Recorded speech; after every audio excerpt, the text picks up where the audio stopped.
want to say this. I've been doing these videos for quite some time now. Probably about 2 years. You know, as far as moving down to the South, you know, specifically North Carolina, in the cities such as Charlotte, Raleigh, Greensboro, Winston-Salem, Charlotte. And one thing that I realized, after all of the emails, DMs, the comments in the comment section of these videos that I do about migrating to the South, is that, let me say this first and foremost. Every race moves based on a better opportunity. I mean, if you get a job that pays more, no matter where that job is at, you're gonna want to move. So let me say that off the rip. But dealing with minorities, specifically black people, we move unlike any other race. We move for the purpose of finding that so-called promised land.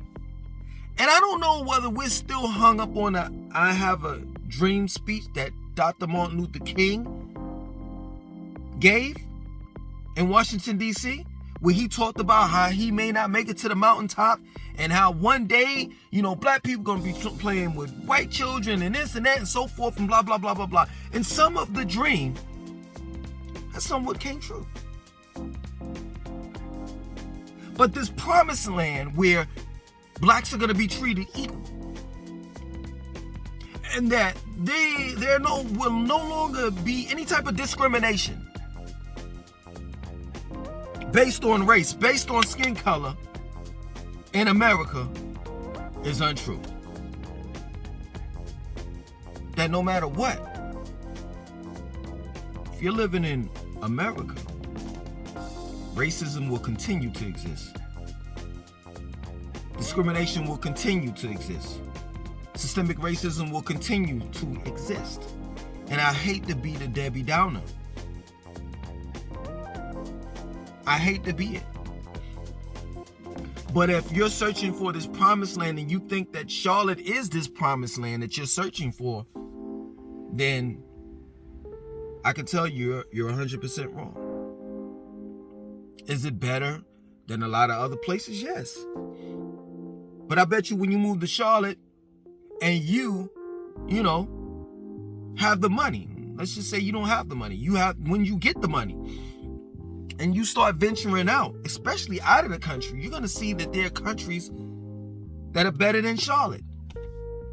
But somehow, some way, there's going to be something that's, excuse my expression, fucked up about that country. Like prime example, I went to the West Indies and it was all black and I felt at home. I mean, rightfully so. My family's from there.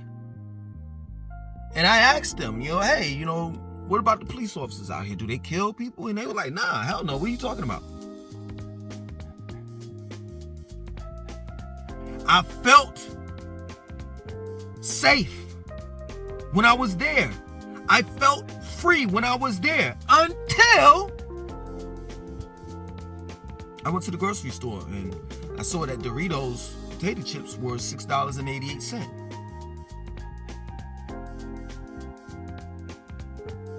I went to the local farmers market. You know, they have a local farmers market in the downtown of Nevis. And then they have, you know, for those that have been to the West Indies, you know what I'm saying? Whether it's Jamaica, Caribbeans overall, you know what I'm saying? You all know this.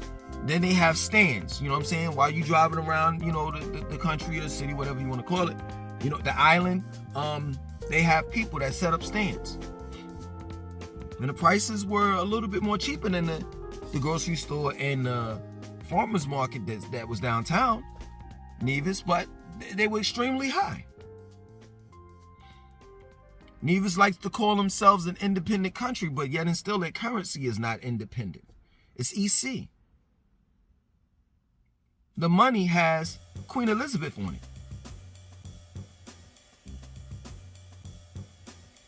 So one way or the other, whether Okay, let's say you got away from discrimination, racism, systemic racism, and all the rest of that, redlining, and all of this stuff that America does to black people. Then you leave and you go to places like Ghana, the West Indies, Africa, etc. And you find out, oh shit, discrimination and this and that and so forth, but it's classism. The infrastructure of the city that you're living in is fucked up. It's corruption. Let me tell you something. I ain't trying to be funny, and it's no disrespect to no one. I have to always say this because we as black people have a problem. Like, I can't say that I don't like living in North Carolina.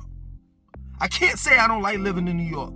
I can't say that Atlanta was horrible without somebody having something to say. We the only race that does that dumb shit.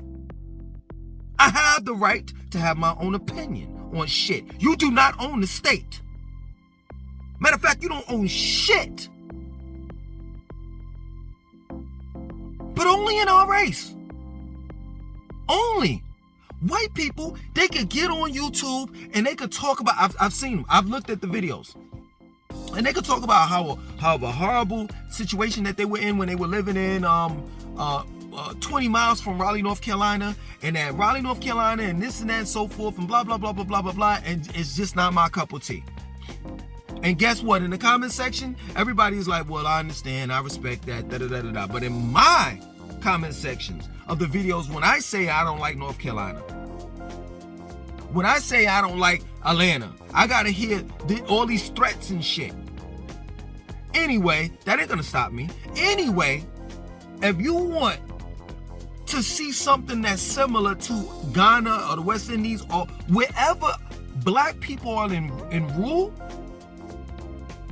say no more. Go to Atlanta. And Atlanta is somewhat just like places like Ghana, the West Indies, where people, where the people so-called, black people so-called, run shit. Even though Africa ain't running nothing. The Chinaman is buying that shit up, as well as the Caribbeans as we speak. Call me a liar. Call me a liar. You know I'm telling the truth.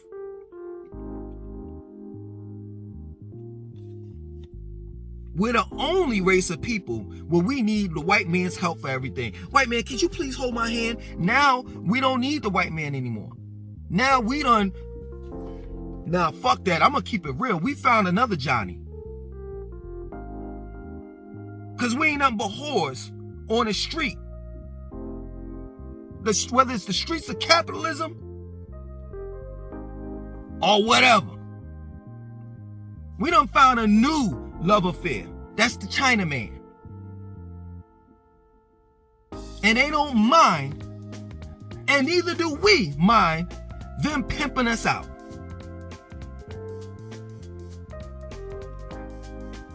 That plain and simple. So the Chinaman is buying up Africa as well as the Caribbeans. And then selling, if you don't believe me, go online. Go to YouTube and you'll see it for yourself. They're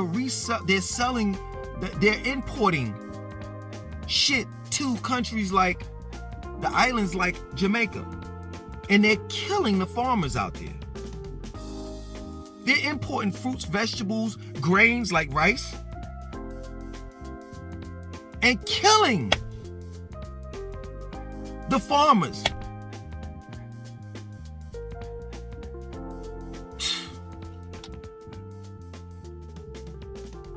And it's crazy to me, man,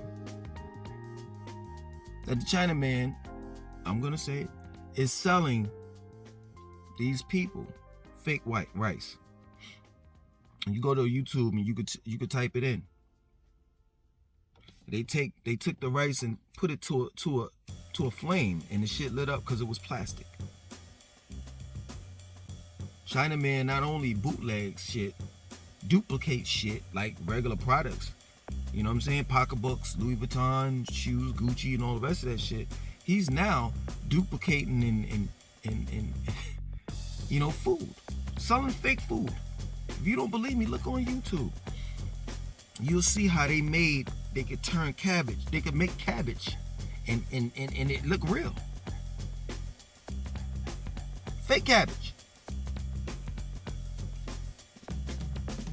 So this whole thing of black people searching for the promised land, you're not gonna find it. You're just not. Because you're gonna run into a fucking dead end.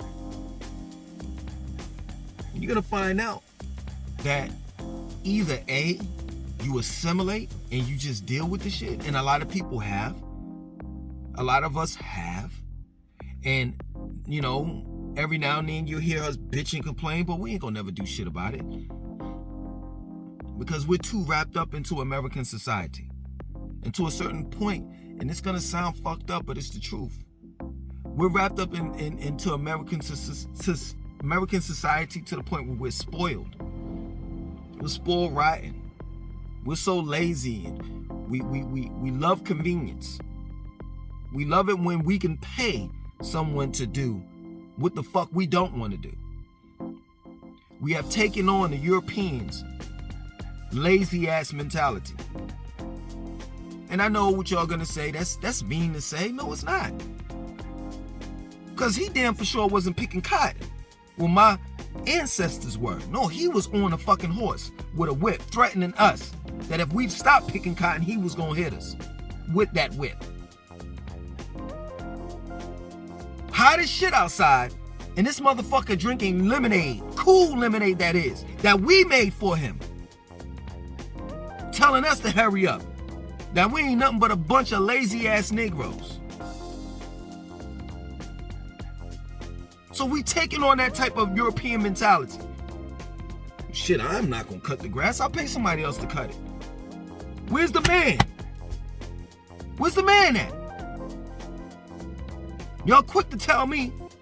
I've heard women out of their own mouths quick to tell me you ain't no man. You crazy? That 6'8" punk that you dealing with, I'm more of a man than he is. You want to know why? Because I take care of my children. I get out there and I cut grass. I do what a man does and more. I change diapers. Matter of fact, one day I'm gonna record my one day. This is now that one day that I'm gonna record. I do this shit every day. Today I had to take a break. I had to stop doing what I was doing for the last couple months because it was just nonstop. And you know what my break consisted of? I still didn't take a break because I had to get up in the morning and I had to do my regular routes. Let's hit up grocery stores for kale. People know me around here. The grocery stores know me around here. They know, oh yeah, that's that dude that just be buying up vegetables. You don't have the nerve to tell me that I ain't no goddamn man. No, your man ain't no man. Shit, I ran away from home at 16 years old because I wasn't trying to listen to no fucking woman. And it's no disrespect towards my mother, and it's no disrespect towards women in general. But you can't tell a man what the fuck to do. In other words, when I was 16 years old, I was thinking like a fucking man.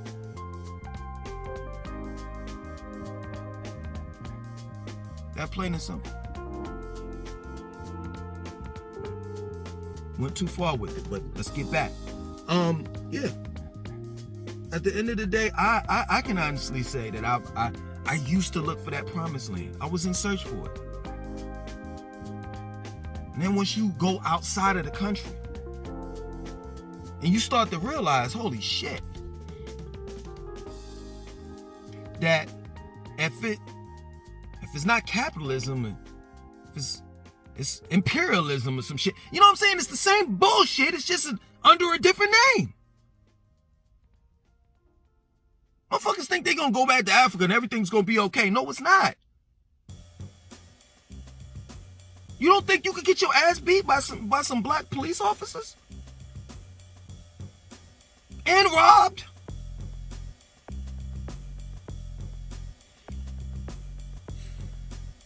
You're in search for that promised land and not realizing that the only way that you're gonna ever get your promised land is if you build it. And this time, guess what?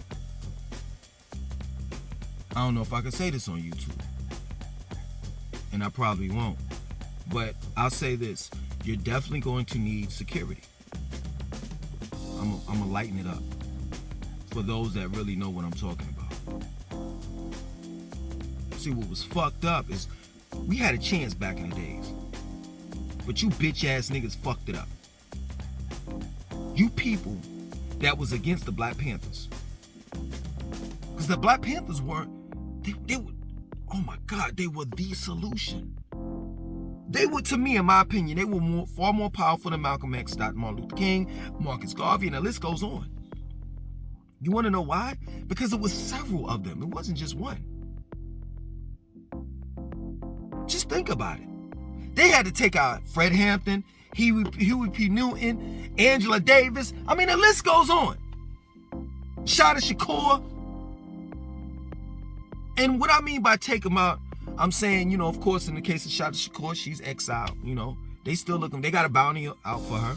You know what I'm saying? They assassinated Fred Hampton, and Angela Davis, they gave that motherfucker a job.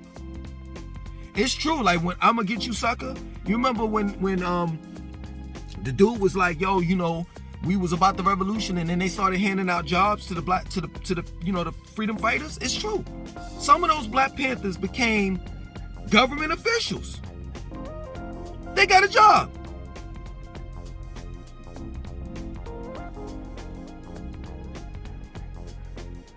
But that we had a fighting chance back then to create our own. The problem with Black Wall Street in Tulsa, Oklahoma is we didn't have an army. Just didn't.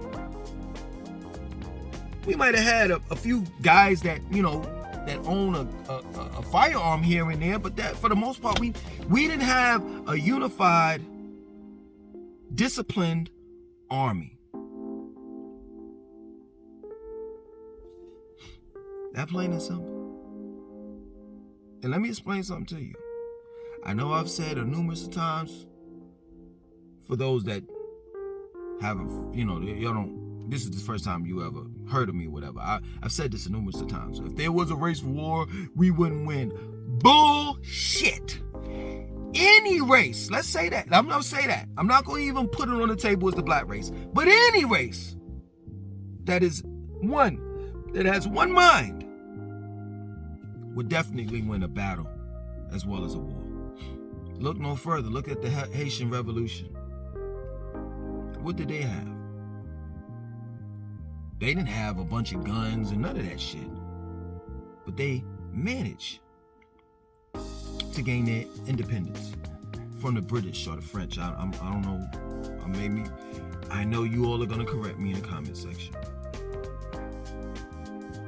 if I'm wrong. So, for those, okay, and B, because I said, either A, you are going to assimilate and just bitch and complain every now and then, or B, you're going to do something about it. You know how much I talk about Dr. Malachi York. I don't like the man for what he's done to those children and what he's done to the potential of a Wakanda in America. See, it's you blaming the government on them destroying Tamaray, Egypt of the West. Dr. Malachi York did that shit when he started touching those children on the land. Had he not touched those children, they would have never been able to go in the way that they did. And I know some of you all are gonna say, well, the reason why they did do that is because, he was a threat and blah, blah, blah, blah, blah, blah, blah, blah, blah, blah. Yeah, he was a threat. But let me tell you something about that man. He was smart to the point where he was dumb. I'm not going to say dumb. He was smart to the point where he was smart. Let me push that to the side. But he allowed his ego and arrogance in narcissistic ways to overcome something that was beautiful called Tamaray, Egypt of the West. So he felt untouchable. He felt like could nobody touch him. He could do whatever the fuck he wanted to do. And that wasn't necessarily so. I've literally heard him on CD. I've sold all my CDs, lectures. He used to do lectures on CDs and things, you know, and tapes and all of that, right? I've literally heard him out of his own mouth say that I'm not of this world, and certain things, cultures, traditions, and things that we do on our planet, you all would disagree, or would think that it wasn't right on this planet. So he was literally telling you there's some shit that he has done and will continue to do that it ain't right here. So he fucked that up. Other than that, for those that don't know, the people, we had 436 acres, 35, something like that, of land in Edenton, Georgia. I've been there quite a few times. And if you want to talk about the promised land, that shit was damn for sure close to it. If you want to talk about Wakanda, that shit was damn for sure close to it. Pyramids, black children running back and forth. They ain't have to worry about nothing. No gunshots, none of that shit. Drive-bys, people shooting out or whatever. And the plan was to build churches, mosques, hospitals. We were trying to turn Tamaray into our own little city.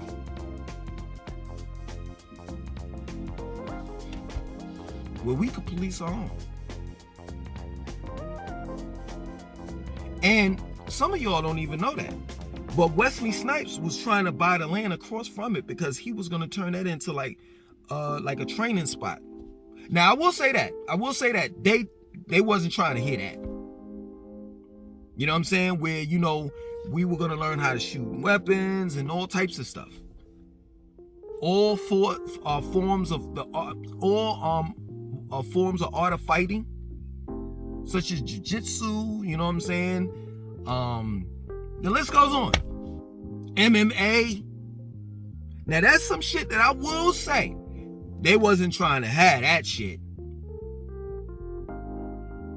You know, but he fucked that up. And then also, like, I'm just gonna be real with you. I just think that was a bad decision overall. You put that shit dead in the middle of a fucking racist ass damn town called Edenton, Georgia. I don't know if any of y'all been to Edenton. Like, the black people don't even realize that's there. They don't even realize that they're free. For real, you go down there, niggas are still picking cotton. Places like Athens, Edenton, Macon, Alpharetta, damn near, not Alpharetta, what's that shit? Augusta is not too far from that shit. I'm not saying too far meaning like miles. I'm talking about like mentality, the blacks in Augusta. Man, it's really fucked up down in Georgia, man. I'm serious. I really don't. And the people in Atlanta, that's something different. You know, I'm not going to go there because I was going to put in the LGBT joke and I'm not going there. In other words, the Atlanteans, they know they free. They free to do whatever they want to do. That's obvious. Oh man, we gotta bring some humor into this. We can't allow, you know what I'm saying, a person's opinion to fuck up, you know, fuck it. You can't allow my opinion to fuck up your day. Just roll with it. And, listen, you know how many times people say I got a big nose? Like, I'm not trying to get off the subject. I'm just being real. You know how many times a chick said, yo, I don't want to get with you because you too short. Okay, whatever. That's your loss. You ain't see what's in my pants though. But that's not all. It's not all about, it's not just about, you know, sex. It's about what I have to offer. It's about, like, can you sit down with me and have a conversation? Can we build together? Can we build a business together? Can we establish a legacy? That's what it's about. But you know how many times, in other words, what I'm saying, you know how many times I've been criticized, picked on, discriminated against, that's not going to ruin my day. And that's something that we have to realize. I'm gonna get light with it. You know what I'm saying? I'm gonna go with this energy because it's shifted. So let's not talk about the negative. Let's talk about the positive. Let's make this video, instead of you all feeling though, you know, like you're having this hopeless state of mind. Let's make it hopeful now. Yeah, true indeed. You may not be able to make this perfect promised land like you want it, right? If you try to go that route. Or you may not want to go that route. You just say, hey, listen, I'm going to deal with the bullshit. Overall, maneuver. Work your way around racism, discrimination, systemic racism, redlining, and all of that shit. If you claim that we built the pyramids, if you claim that we're the original Egyptians, that we built Timbuktu, that there's pyramids not only in Egypt, Cairo, Egypt, but in Sudan and Nubia, and that we're gods and goddesses, guess what? Something as small and minute as racism is nothing to us. Discrimination is nothing to us. We made it this far. King Leopold killed over 6 million Congolese people. 6 fucking million. I don't know how many millions of black people were lost in the transatlantic slave trade. How many black people that were killed during slavery? But we managed to get out of it. We managed to make it through the civil rights, and the list goes on. You know? And we're still being mistreated. But if we say that we're strong, powerful people, we can make it through this shit. That's real talk. Never give up. That plain and simple. But one thing that you have to realize is that this promised land that you're searching for, you have to make it come true. And there will be sacrifices. In other words, there will be lives that will be lost. Some people, you know, really like back the fuck away from that because nobody wants to die, but shit, we're killing one another as it is. So why not die for a purpose? You know what I'm saying? And I'm not saying to go out there and do this and do that. I'm not saying that. I'm just saying at the end of the day, you know what I mean? Things are going to have to change one way or the other. So I hope you all have a beautiful day. I hope wherever you move to, whether it's moving to the South or Midwest or the West, moving out of the country, that you live your best life. You understand? Because we've been through a lot as black people, and I definitely want to see us prosper and grow and get out of this hole that we've been in for over 400 damn years.